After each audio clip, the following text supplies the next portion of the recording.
Yeah, hello and welcome to another episode of the Spielworxx Chat Season 3. My name is Uli Blennemann and I'm having a guest today. It is a wonderful Daniel Wüllner.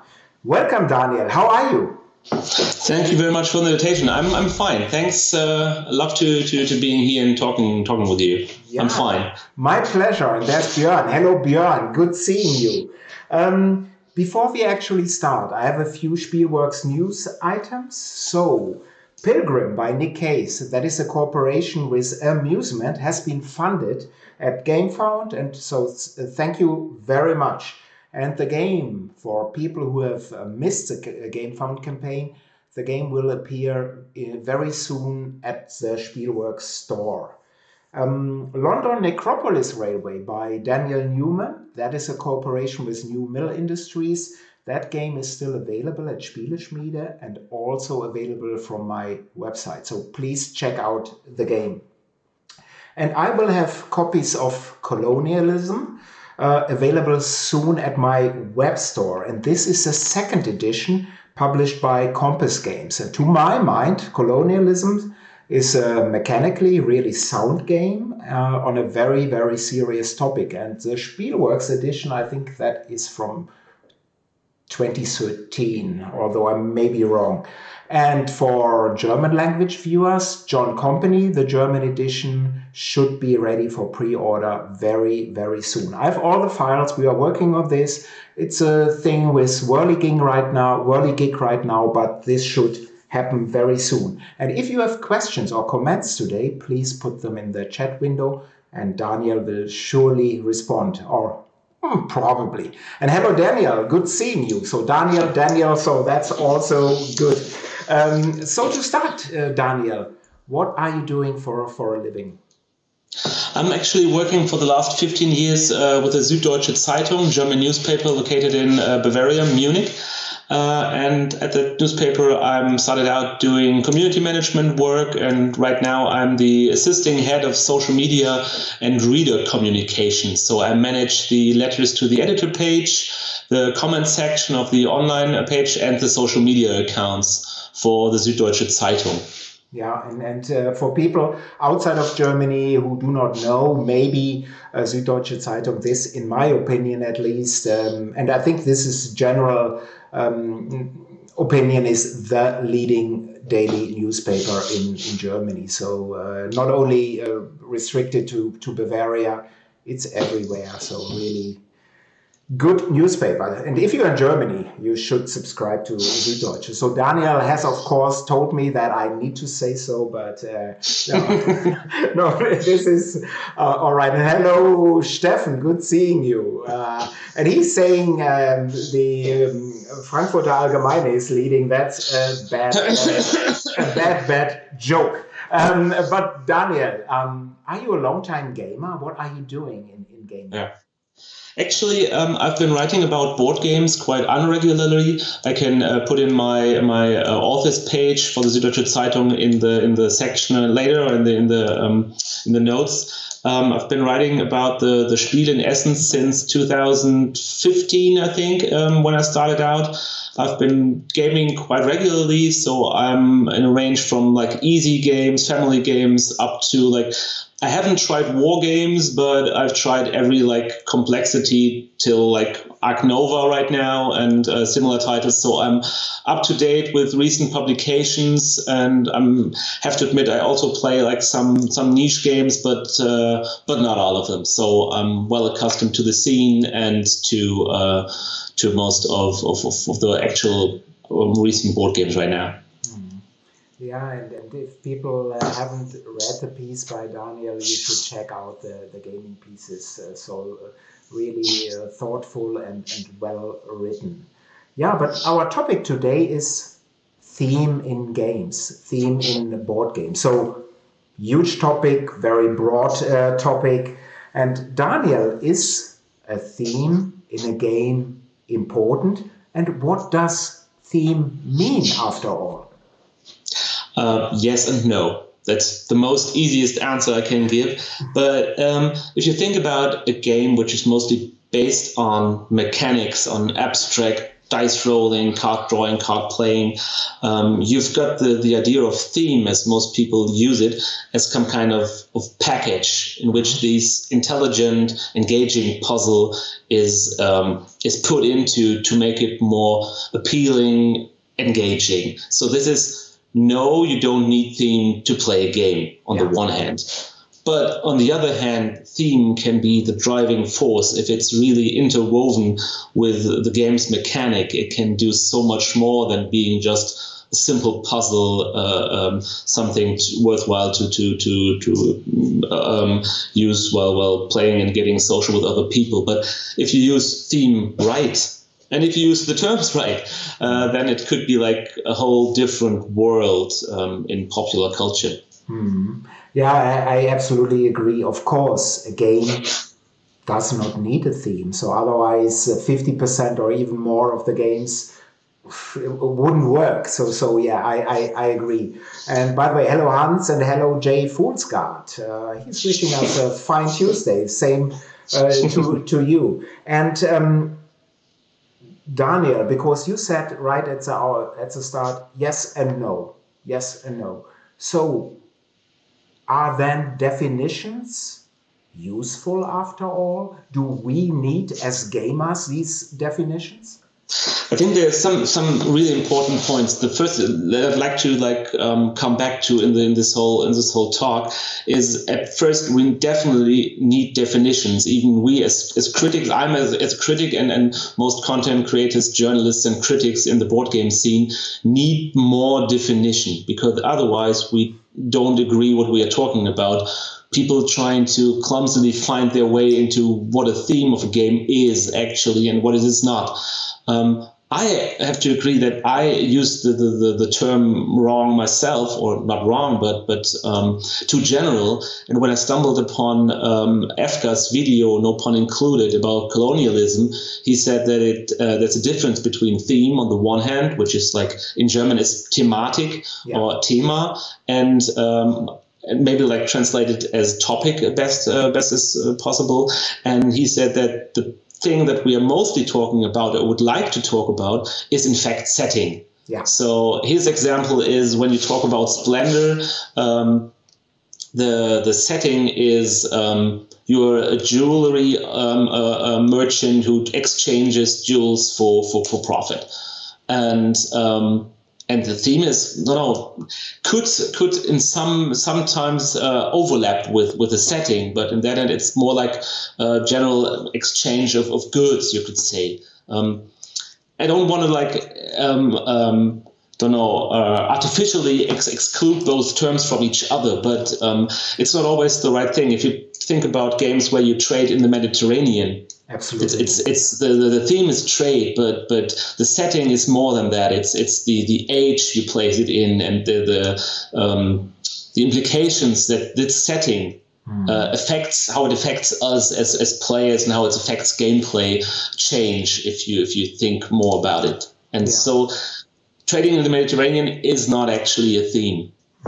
Yeah, I agree 100%, and I think this is a really most important distinction. We have a theme and we can have a setting. And Daniel here in the chat is also saying the same, theme versus setting. It's an interesting distinction. And there's also Mo. Hello, Mo, the designer of The Cost, a game that has a most interesting setting. And that is also a very thematic game. Do you want to elaborate more on this, Daniel, or how you see this, how you view this? Sure. I think it's a funny thing that the German podcast, the Spielträumers from Osnabrück, they always have an idea. They try to, when they deconstruct a game, they always think they make the test for the food truck test, or the Currywurstbuden test. Mm-hmm. So they distract, they take away the theme and put in the theme of a food truck on a game, and they think about if it still works as a game with that different theme. So if a theme is exchangeable, and we know that some games or most games are sent to editors, they strip away the theme and apply something else on it. Yeah. So that is not a in general, that's not a negative idea, negative way to treat a game. But I would say that, so the second point, in addition to the exact definition we need right now, is the idea is that if a theme or a setting is very good interwoven with the mechanics, what more a game like The Cost, for example, can do to imply certain ideas, certain concepts, and only then it can be, to my idea, can be put next to books, movies about ideas, about history. So sometimes I'm seen as a Bavarian Grandler, somebody who dislikes everything. It's grumpy. like, no, that's not. Yeah, that's good. It's really grumpy, because I'm not. Always when I'm playing a game, people say, it's like, yeah, what do you wish? What do you wish for? Would you like a really boring game which has a good setting? Like, for example, Holding On, the narrative game where you play as nurses treating some patient who is going to die, and you're trying to save his memories. But it's a boring mechanic. You're just running around putting stuff on your meeples, but it's not an engaging game. But the idea of it is an engaging idea to support somebody. So I'm looking for games that do both, that put the setting or theme and interweave it with a mechanic to do something more than just a simple packaging of a mechanic, of a puzzle. Yeah, I agree. And Holding On, in my opinion, is a very good example, because I still think, I'm not sure from which year the game is, 2017, I may be totally wrong, 2018. I think it's one of the most important games of that year.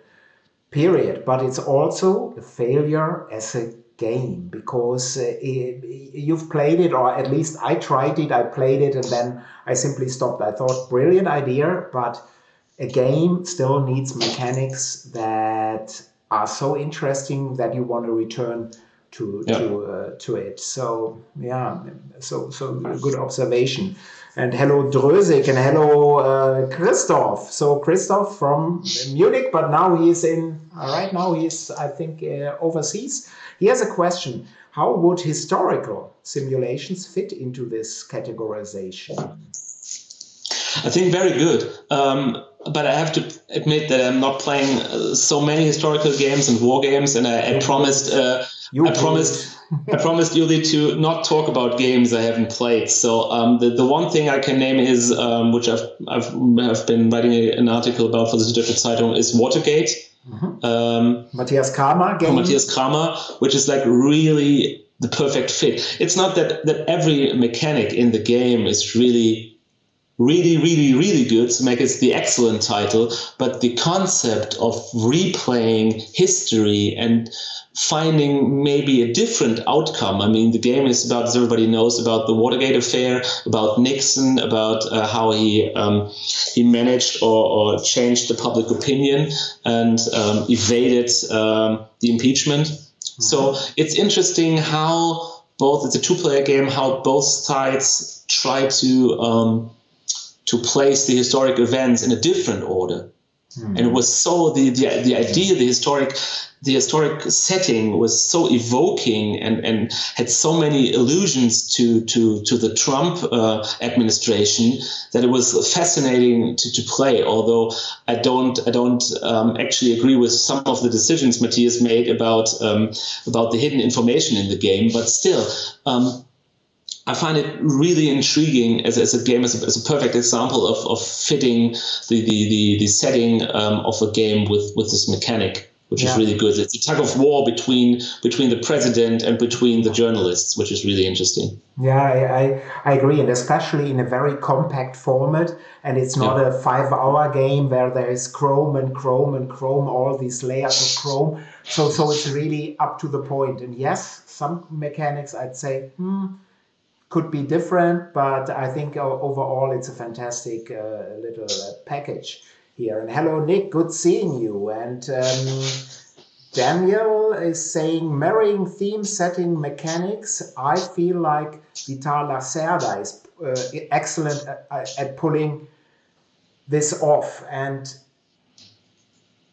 what I would like to say, because I just talked about Chrome, is that sometimes, in my opinion, I know how popular his games are, that sometimes there is, for me, too much Chrome on a very simple chassis. You see, the core mechanics in a Vital game are pretty straightforward, but there is so much going on that for me, I'm losing sometimes the focus, but it may be just me. Yeah, I have to admit, I played what is it called?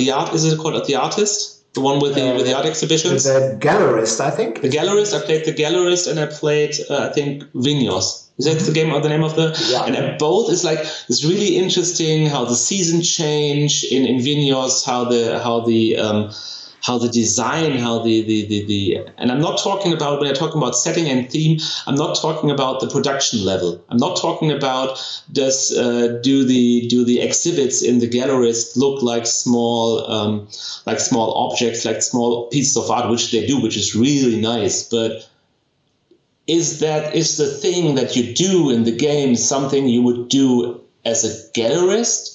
Are there auctions? This is the idea of the setting that incorporate the mechanics in the game. The idea, are you doing that what a gallerist would do when he's doing his job? There's for me, like I don't know, when I'm thinking about the setting, it's always something when you compare it to when I compare it to books and television series, I always think about the idea from literature, suspension of disbelief. So when you're reading a book or you're watching a movie or a TV series, you sometimes forget that you're watching something and you feel dragged into this world. You feel so engaged that you suspend the disbelief. You forget that it's a book you're actually reading, and you feel so close to the characters in the book. And I'm not quite sure if the same can be said for a board game, but I would like to have it. I would like to feel like the journalist in Watergate who's trying to pull Nixon out of his lies and intrigues. But I'm not quite sure if the game succeed at that. And I would love for them to succeed it. But the feeling when playing a Lacerda is like so much bling, so much chrome, as you said it, that I'm not feeling like somebody who's working for an art exhibition or scheduling an art exhibition. But that might be too much of an idea of too much from my expectations towards games, what games could do. Yeah, interesting observations, and several points that I want to briefly touch on. You see that Vital has people who love his games and some do not like them that much. So Mo is saying that he loves Escape Plan. He says it's a masterclass in not having too much chrome and doing theme setting and mechanics well in connections. And immediately afterwards, Daniel is saying, I actually found Escape Plan really disappointing as a game. One of the few his games that I traded along. Yeah, and you see, it's very difficult. And of course, it's subject. Very difficult. And Daniel is also saying, I think the issue we may have is comparing games to books is that games are by necessity abstractions. And here I would maybe disagree because books are in their own way also abstract things. And when you, Daniel, just mentioned in Watergate, it is a thematic game, but sometimes you would have loved to even be engaged more. I have some games where I'm really in there. So for me, some games achieve total immersion. So I'm there without being there. I'm not even seeing a movie or in my head, but it's for me the same thing. But I can't really say, well, a game needs 50 pages of rules, then this is achieved, and a game that has just 6 pages of rules can't achieve this. It's very subjective. Sure. And that is why I try to get the terms right. So we want to know what is exactly the thing that drags us in, that keeps us engaged? And is it a theme? Is it a setting? It is setting, but I don't know. I've played Magic when I was a teenager, and it really was absurd. These flavor texts, and even in board games, you always get flavor text. Flavor text for me has nothing to do with theme or setting. It's so pasted on, so out of context. It's totally absurd. It mostly is like, I don't know. When I watched Shut Up and Sit Down, they mostly make fun of these ideas when somebody evokes a theme by using flavor texts. Yeah. I agree 100%, and I'm not hating flavor text, but I don't need it. And I think if people are saying, well, we need more flavor text on a card that gives this extra flavor, I think no. A lot of people do not even read this tiny text in there. And if a game needs this flavor text to achieve its goal, then something is wrong with the game. And Daniel is saying, again, all Daniels agree about flavor text. So he's agreeing here. I got the impression that I'm writing the Daniel comments in this comment section parallel to talking. Okay. So now everything becomes clear. So engaging. But take, for example, the next thing is when you mentioned the books, it's mostly the narrative that drags us in. So most people think, or even the people like voting on BGG, don't want to offend anybody, but if in the preparation to this chat, I took a look at the BGG list of thematic games. It's mostly like the large legacy campaign games from Gloomhaven to Pandemic Legacy, but really like many games which have an IP, an intellectual property, which is an existing narrative which you paste onto a game, which sometimes work and sometimes don't. So I played a month ago, I played Nemesis, which is Chrome per se with so much figures and giant Kickstarter with add-ons.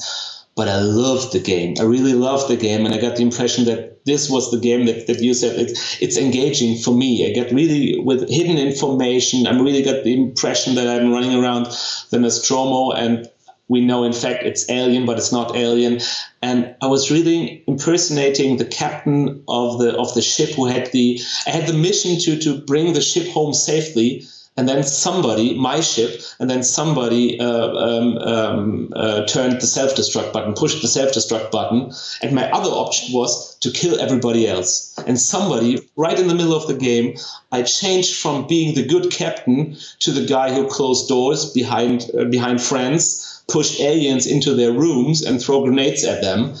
And I loved it. And I got I really tried to, in the end, I didn't succeed finding the escape pod. Somebody else escaped. But it was a hell of a time, and I got the impression I was right next to Ripley fighting off the aliens to some degree. It was really good. Yeah, and games, tabletop games, not only video games with their great visuals, board games can achieve this, I agree. And Jay Foolscard is saying, even when you have a good match between theme setting and mechanics, you still risk that the math bleeds through eventually. Sure. Can happen. Absolutely. I had this, and sometimes it's also dependent on your group of players.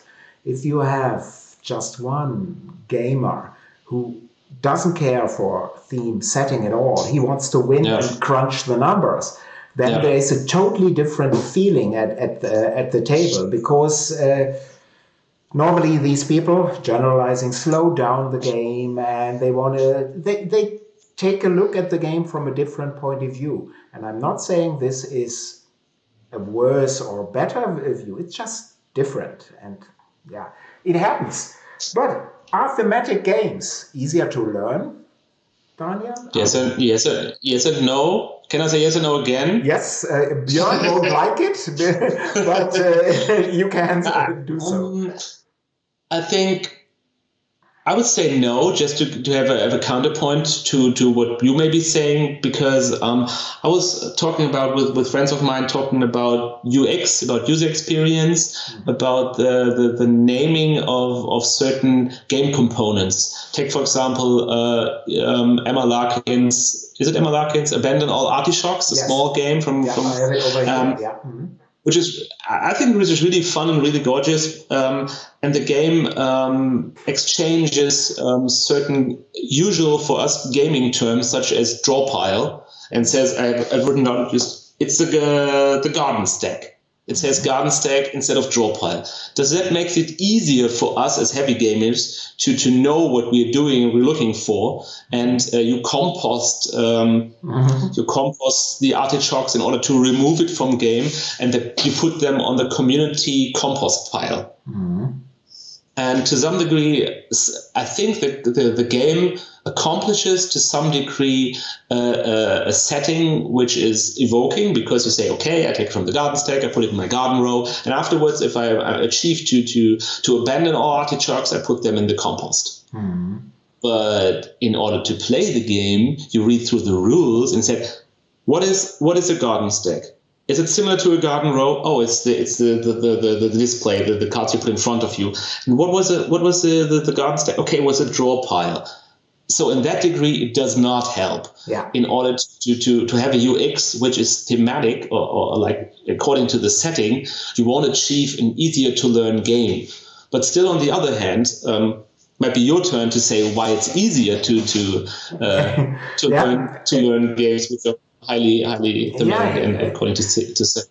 Yeah, I see it a little bit differently, and your angle is very interesting. And the other Daniel here is basically saying the same thing as you did. So you must type this in. I'm not a fan of games that come up with thematic names for things that already have standard names in other games. Yeah.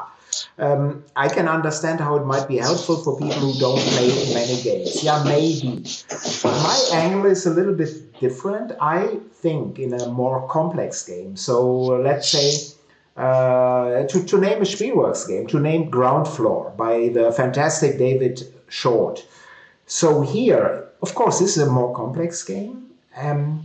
I think in my head, and I've never built up a large company or a large house or a block. I never did so. But I think I know what you should do in marketing, how to arrange.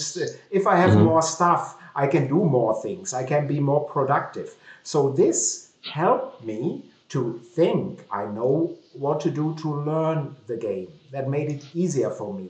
And some other games which are very abstract, which are in complexity, and where the complexity level is probably the same, I have much more difficulty to learn the game. Because in my head, I can't make the connection to real life events.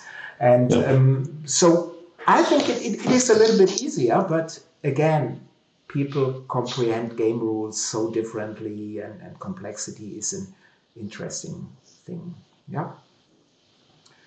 So let's see what the people here are saying. So Mo is saying, this is actually a good point. One of the things I like about the Diluvia project is that the resources are not named. This allows the players to come up with the names and improve the narrative. Yeah, maybe this is the way, although I can say so, probably we didn't think about names for the resources, so it wasn't done on purpose. It was, it happened.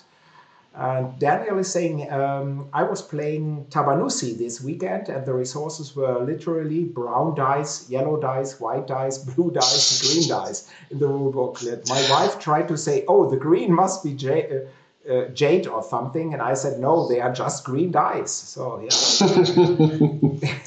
Very good. I really like the most gaming groups even make up terms for specific resources, and you know, I don't have an example, but to some degree you change, like, not rules, but change the naming of currency, or not values, but currency and dice. You're always talking about the green dice. Yeah, I can relate to that, definitely. Yeah, and Björn is finally, he woke up again and saying Netrunner did the same with HQ, your hand. Mm-hmm. Research and development, your deck, archives, discard pile, and I really like it there. You can explain the game better with these themes, in his opinion.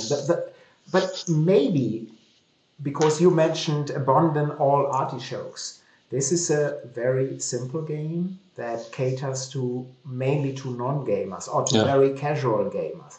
And if you if you played as a core gamer, you know all the things, discard pile, deck building, row, or whatever. So maybe we are simply already spoiled. I don't know. I don't know. I got the similar impression that we are spoiled as heavy gamers because we're looking for like easy, approachable games. We want to see just the color of the dice. We are not interested in what resource it might be. So actually, I would agree that Abandon All Artichokes did a great job thinking about these ideas, these concepts, and we have to rethink our prejudiced gamer-like.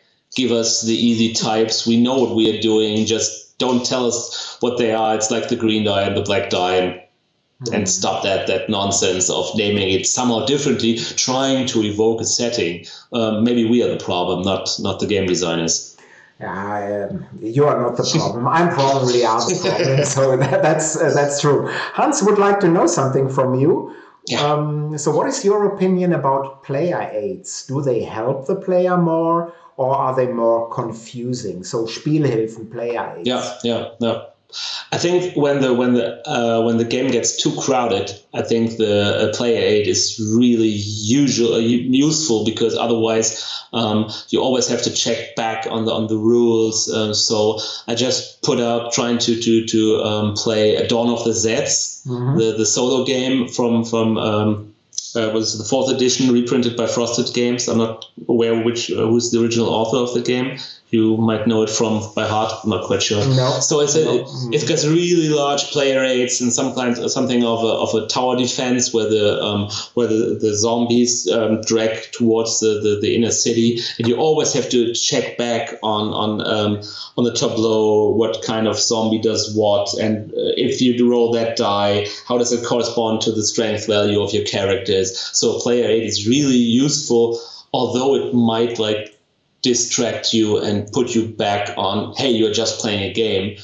These are the terms, and we translate them for you. It might put something against the engaging part of the game, but you still need to know the rules. So play aid is essential if the game gets more crowded. Yeah, I think so too. I agree. And hello, Peter Einzelspieler, Solitaire Gamer. He's greeting you too, but he's saying he's busy and will watch later. That's okay. And Peter, by the way, is also now a member of the Chardonnay Mafia in gaming. So wonderful. And Daniel is saying, confirmed, Uli is always a problem. Yeah, I know. And Mo, of course, if Mo wants to take it on him, he's saying the designer is a problem. Yeah, Björn is commenting, in Puerto Rico years ago, a gaming group I witnessed changed the names of the worker and called them slaves. This was more honest, and they criticized the game for not calling this out, but this was a decade ago, so no cry outs then. Yeah. Puerto Rico, of course, has an interesting history, and in fact, Daniel and I, we talked a little bit earlier, and we mentioned, and this game was briefly mentioned at FCA's wonderful podcast too, at Phalanx. So 15 years ago, we did a game called Zeitalter der Entdeckung, Age of Discovery. So, and this game was very much a Western viewpoint game. So because at that point, me as the developer and the author, we never thought that this could be wrong. There is no combat in the game. There is no colonization in the game. But still, we, Westerners, Europeans, we are discovering the world. So, but you see also that games are very much a thing of their time. So, and everything is changing. Which does not mean that I'm saying, we shouldn't talk about Puerto Rico's problems or this. We have to mention this. We have to learn from this. But also, people are people from their time, and things, physical items, of course, as well. Which leads me, Daniel, to Are thematic games able to influence our views on events like same thing like movies, like TV series, like books? You already mentioned something about this. Certainly. I just want to go one step back to the Puerto Rico, because I wrote an article about diversity and cultural consulting for the Spielworxx last year, which was mostly about Isaac Childress, who hired a cultural consultant for Frosthaven, which was really in the scene was a highly debated topic.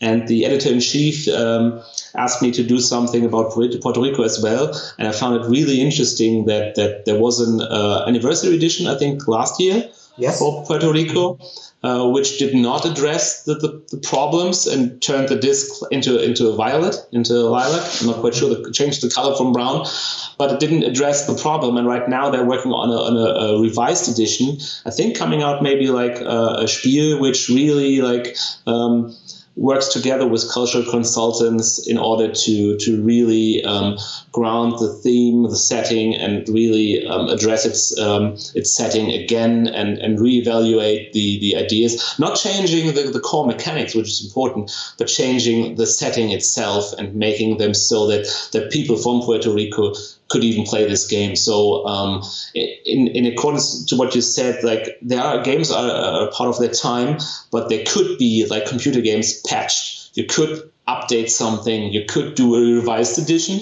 on games and undo faults you did, or undo flaws these games had in the past. So definitely. So which is interesting, because like every rerun of a television series, I'm watching right now on Netflix. What is Lost in Space, which is I think is TV series from the 60s or 70s, which is now re-implemented and changed to our viewing habits for diversity issues. Mm-hmm. So the same could be said for board games as well. We are we're interacting with the setting, not with the mechanic, but with the setting. We're interacting with popular culture, or board games become a part of popular culture. Otherwise, there would be just intelligent, engaging puzzles. Yeah. So the engaging, the how do we cope with history, with politics, only works if the thematic and the setting of a board game is as thought about as the mechanic. Yeah. So you need both. You need something to in order to reevaluate as a person, reevaluate politics, diversity, and stuff like that. Yeah, I agree 100% here, and I think it's really important, because the games can do a lot. They can achieve a lot. It's a different learning, and I don't mean this as boring learning, but it's a different learning than from a book or from a movie, which is mainly passive, although passive is not the right term. Mm. It's a little bit more, but still, via a game, you can do a lot more. Maybe a little bit less in some aspects, but a lot more. But for me, what is most important is that the output from a game, what you take from it, so better term than learn from it, what you take from the game can be only as good as the input is. And unfortunately, not that many gamers in this growing market not many designers are yet capable to achieve this, because it's very difficult. It's very difficult to have a game that can that is special, can grasp via the mechanics whole gaming group, but still be a game that engages its setting, story, topic, theme in a good and respectful way. And because Mo is here, let me say, in my opinion, the cost is that good because there was a designer who was really, really respectful in a lot of ways, but making no mistakes that this is something that is really a very bad thing, asbestos. And yeah. What makes it so hard for designers in order to tell an engaging story via a good setting interwoven with mechanics? Is it part of the designer's fault? Is it part of the publishing house as well, which has demands on games? What are the most problematic things that people just think about? Don't know. I really love Stefan Feld's games, but it's a point salad with a pasted on setting. Yeah. So I would clearly put the blame on the publishers because I think and blame maybe is too strong a word, but expectations, of course, of a lot of gamers are they want to have a fun thing. I've mentioned this here already a couple of times. I love the Dicebreaker interview with Drew and Cole Worley, where Cole is saying at a certain point, I'm not here for the fun. I'm not here for the giggles here. I'm doing something different here. But of course, in order to sell a game to a publisher, you need something that they want to see. And most publishers are, for sure, they are larger than Spielworxx, so they need to pay money to their employees on a regular basis. And it's the same in movies, it's the same in books. Often publishers go the safe route. And designers, authors, if they want to see their work published, they do where they can be really sure that they are being bought, that their work is being bought. And it would be, but this is now too long, but this could be a very interesting topic. The role of the German jury Game of the Year, because they have a pretty narrow definition of what a game can be, what a Game of the Year can be, and what a Kennerspiel can be. And maybe they have an influence here too, but maybe I'm totally wrong. So just a thought. Just a thought. But what do you think, Daniel? I just had all the time I was waiting to put in my remark, and right now I have to reassemble my thoughts to get it straight. I did an interview with Coworley for the Spielworxx, in which he said, which he quoted something Tim Fowers once said. If you optimize for fun, you will just get pornography or Glücksspiel. Gambling. Gambling, thanks. So I think what we're talking about here, about the setting, is something compared to books and novels and books and films and TV series that board games has such a wide range of feelings and emotions which we haven't tapped into right now. Settings can make you feel sad, can make you think about the world, can make you, I don't know, I just still want to play Fog of Love, but I don't want to play it with my girlfriend. Otherwise, I don't know what will happen. But that game is so intriguing, and it helps you learn about yourself, about how you work in a relationship.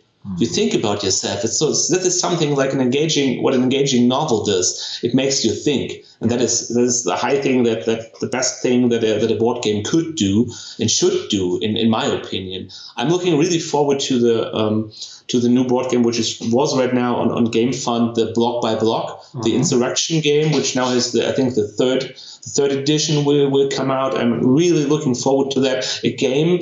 I read some interviews and heard some podcasts with the designers, which is like their own publishing company doing it via crowdfunding.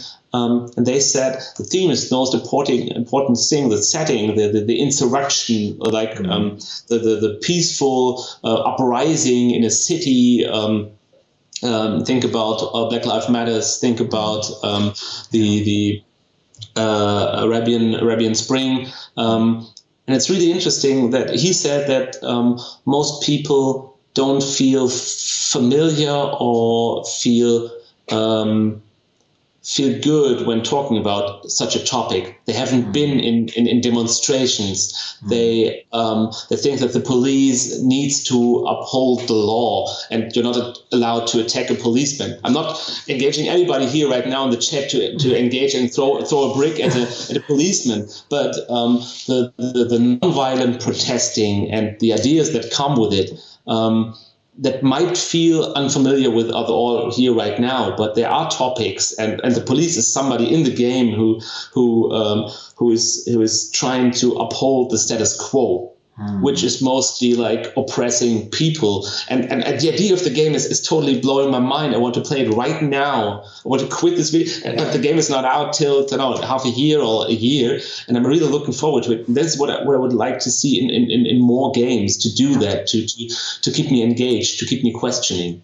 Yeah. Instead of, and then I want to put them aside. I want to play something for fun, which can have a paste-it-on theme, because there's the variety. It's not that I have to admit that what we're doing right now is not blaming games for being fun. No. We're looking forward to what a medium board game can do with the right setting. Yeah, absolutely. And I think nobody is thinking in this way. So I'm playing, especially with my wife or more casual gamers. I'm playing for fun. I'm having fun. Yeah. We are laughing, and that's all good and fine. Some comments here. Peter, he was still there. So this is on Play Aids. So he's saying that Play Aids were very helpful because he recently played Lord of the Rings LCG again, and everything was there on them. Mo is saying, I think it has a lot more to do with your audience. If you go the safe route or not so safe route. Expectations, Yeah, you're breaking new ground as you confront these difficult topics. So it's hard even knowing if you have an audience. Yeah, it's difficult.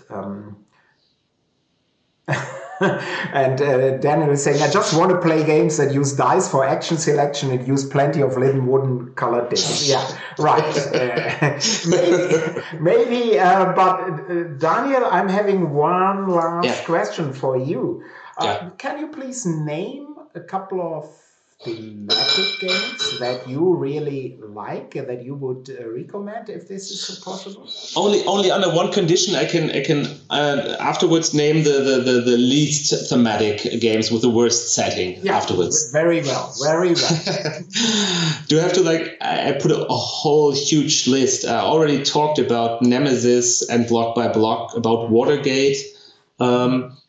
I really hate XCOM, the board game. If some of you know, I'm the board game. I'm a really fan of the computer game. That was Fantasy Flight, right? Yes, it was Fantasy Flight. And in the game, which is originally a computer game, turn-based, you build up a squad. I love that. I have so much time doing up my squad. And then they made it into a real-time board game, which is really stressful. And when I'm sitting down with my friends playing a board game, I would like to have a beer, a whiskey, enjoy my time, but I don't want to get rushed. But still, on the other hand, the game is to some degree thematic. You feel like an officer sending his troops into battle. You are guided by the app, which puts you under so much pressure.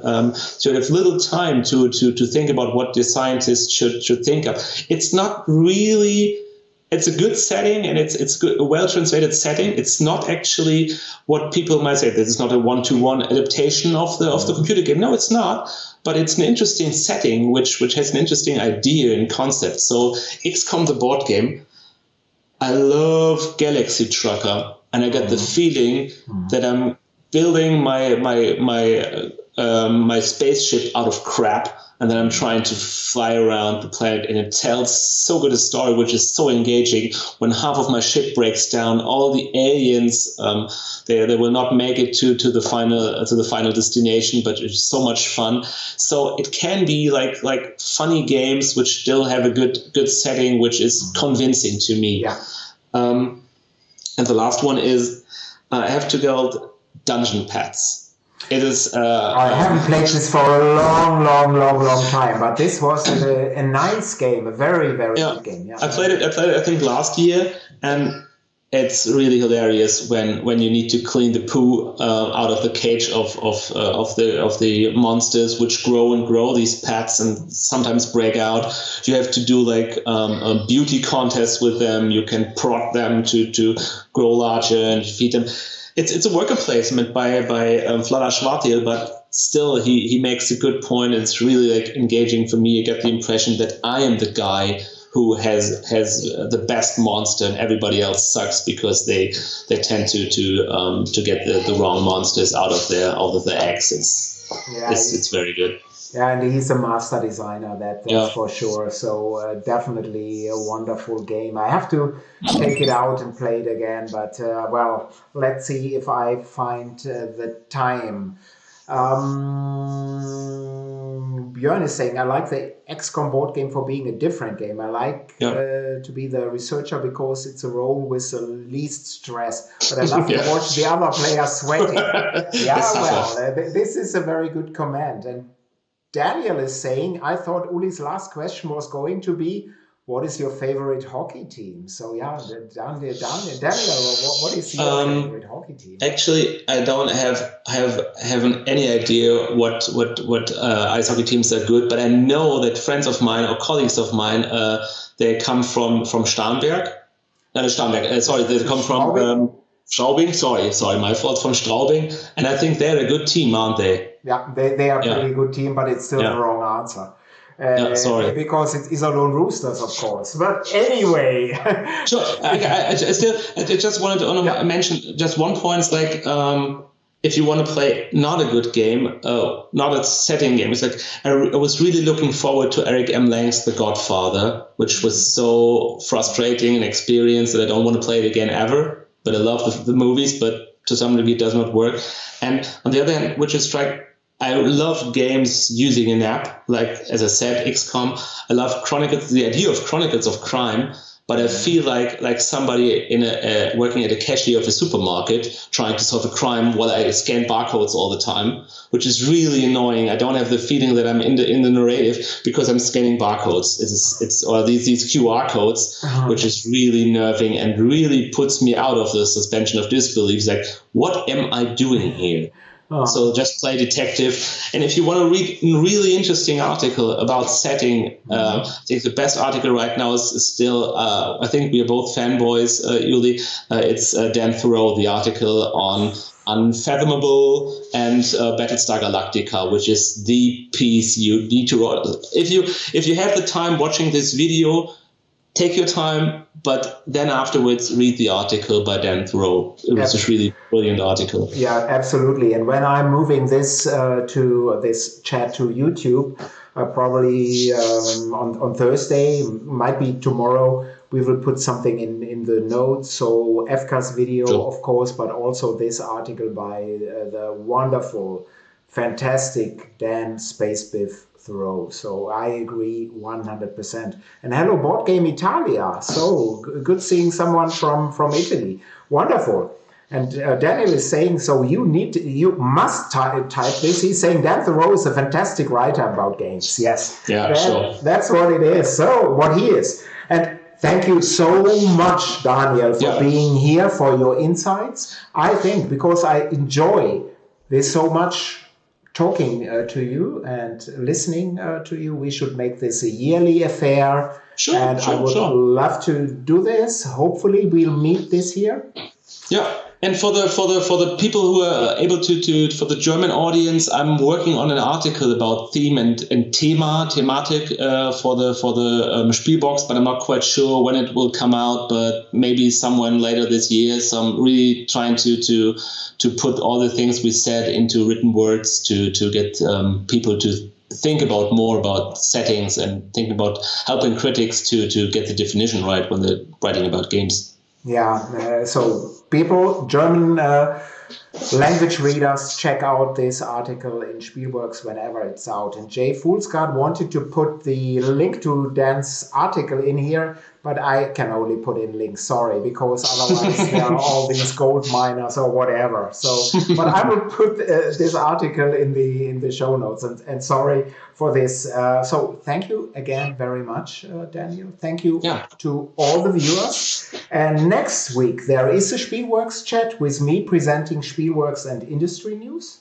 And as we are going to daylight saving time here in Europe too this weekend, the former 6 hours time difference between Eastern Coast US and Germany is back. So this week we know it's just 5 hours. From next week it's 6 hours again. Thank you for your time. If you would like to see a special topic discussed or have any ideas for future chats, just drop me a mail at uli@spielworxx.de. That is uli@spielworxx.de. Until next week, bleibt alle gesund. Bye bye. Thank you, Daniel. Bye. Tschüss, danke. Ciao. Bye.